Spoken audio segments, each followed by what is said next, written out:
Election అప్డేట్స్ను అందరికంటే ముందుగానే తెలుసుకోవాలంటే ఈరోజే ఆర్టీవీ లైవ్ యాప్ని మీ మొబైల్లో డౌన్లోడ్ చేసుకోండి.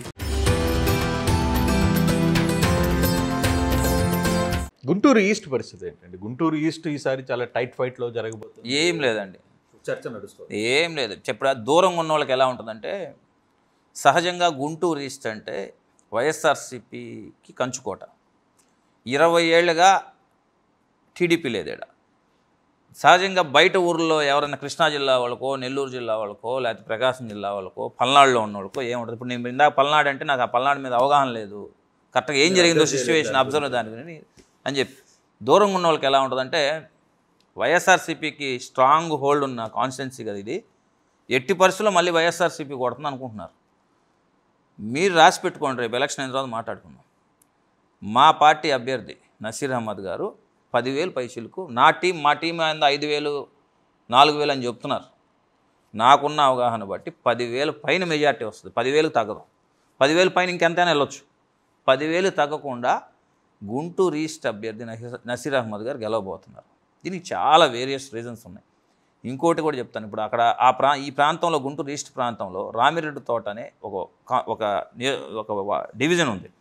ఈ డివిజన్లో గత 40 ఏళ్ళుగా టీడీపీ ఎప్పుడు మెజార్టీ రాల. వైఎస్ఆర్సీపీ కానీ కాంగ్రెస్ పార్టీ కానీ 1,500 ఓట్లు, 2,000 ఓట్లు, 1000 ఓట్లతో మెజార్టీ వస్తుంది. ఆ ప్రాంతంలో 3 సామాజిక వర్గాలు మేజర్గా ఎలక్షన్ చేస్తాయి. రెడ్డీసు, ముస్లిమ్స్, క్రిస్టియన్స్, కొంత కాపులు ఉన్నారు, ఈ మత్స్యకారులు ఉన్నారు, వీళ్ళందరూ ఉన్నారు. కానీ లీడ్ చేసేది వీళ్ళే. ఫస్ట్ ఒకరోజు సబ్ పెట్టి రెడ్లు అందరూ జాయిన్ అయిపోయారు. రెండో రోజు మీటింగ్ పెట్టి ముస్లిమ్స్ అందరూ జాయిన్ అయ్యారు. మూడో రోజు ముగి అక్కడ ఎస్సీ కమ్యూనిటీ అంతా జాయిన్ అయ్యారు. ఈరోజు ఏందిరా పరిస్థితి అంటే, నాకున్న డేటా వార్డు నుంచి తీసుకుంటే కనీసం 400-500 ఓట్లైనా టీడీపీకి మెజార్టీకి రాబోతుంది అనేది చెప్తున్నారు. ఇంకొకటి, నసీర్ అహ్మద్ గారు గెలవబోతున్నారు అంటానికి ఇంకొకటి మెయిన్ రీజన్, ఇక్కడ గుంటూరు ఆటనగర్ ప్రాంతం ఉంది, మాయబజార్ ప్రాంతం ఉంది. అక్కడ ఎక్కువ ముస్లిమ్స్ లీడ్ చేస్తారు. ఇవన్నీ ఓల్డ్ స్పేర్ పార్ట్స్ కానీ దీనికి సంబంధించిన స్వచ్ఛందంగా ఎంపీ గారిని, ప్రమిస్థాన్ చంద్రశేఖర్ గారిని, మా అందరిని పిలిచి, ఎమ్మెల్యే అభ్యర్థి గారిని కానీ ఇక్కడ లోకల్గా ఉన్న వాళ్ళందరినీ పిలిచి స్వచ్ఛందంగా మీటింగ్ పెట్టి, వాళ్ళు 50-55% ముస్లిమ్స్ మారిపోయారు. కూటమితో కలిసి ఉన్న టీడీపీ, బీజేపీ ఏంది నేను అడిగారు. నేను అడిగిన డేటాలో ఎందుకు మారారు అనేది అడిగాను. నేను అడిగినప్పుడు ఒకటే చెప్పారు వాళ్ళంతా. అక్కడ వాళ్ళు రోజువారీ ఈ సర్వీసింగ్ పాయింట్స్ కానీ, స్పేర్ పార్ట్స్ కానీ, లేకపోతే ఈ సెకండ్ సంబంధించింది కానీ 2014 నుంచి 2019 బ్రహ్మాండంగా ఉన్నాయి వాళ్ళ వ్యాపారాలు.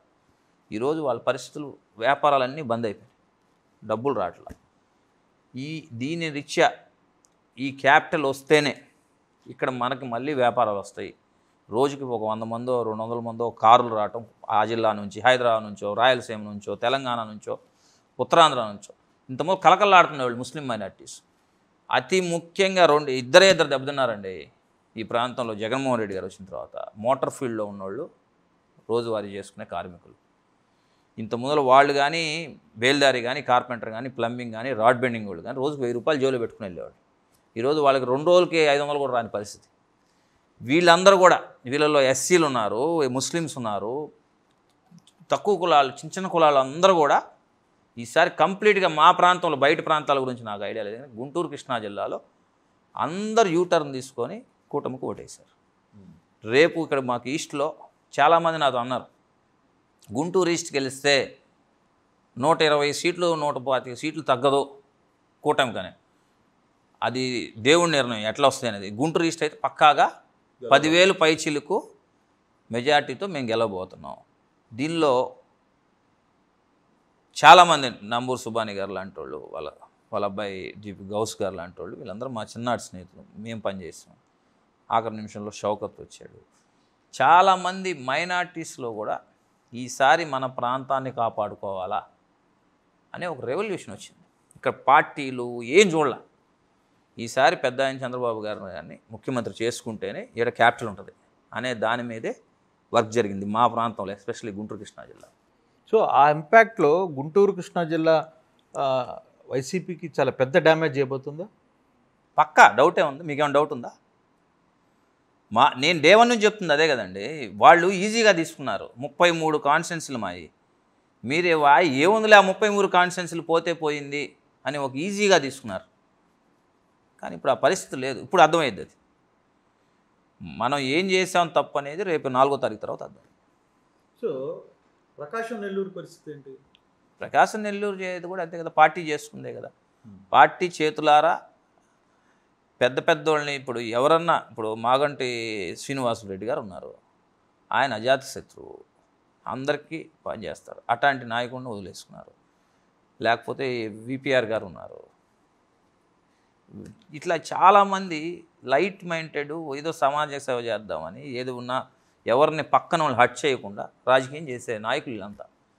వీళ్ళే వచ్చేసి టీడీపీలో చేరే ఎలక్షన్ జరుగుతున్నప్పుడు కామన్ పీపుల్, రెడ్డి సామాజిక వర్గం కూడా అక్కడ ఏదైతే ప్రకాశం జిల్లాలో, నెల్లూరు జిల్లాలో ఉన్న రెడ్డి సామాజిక ఆలోచిస్తారు. ఇప్పుడు నేను అదే చెప్తున్నాను, ముస్లిం మైనార్టీస్ కూడా వచ్చి కూటమిలో ఉన్న టీడీపీ పనిచేశారన్నప్పుడు లీడర్స్ అందరూ పెద్ద వాళ్ళందరూ మినిమం కామన్ సెన్స్ ఉన్న ఎవరైనా సరే ఎందుకు మారుతున్నారు వీళ్ళందరూ?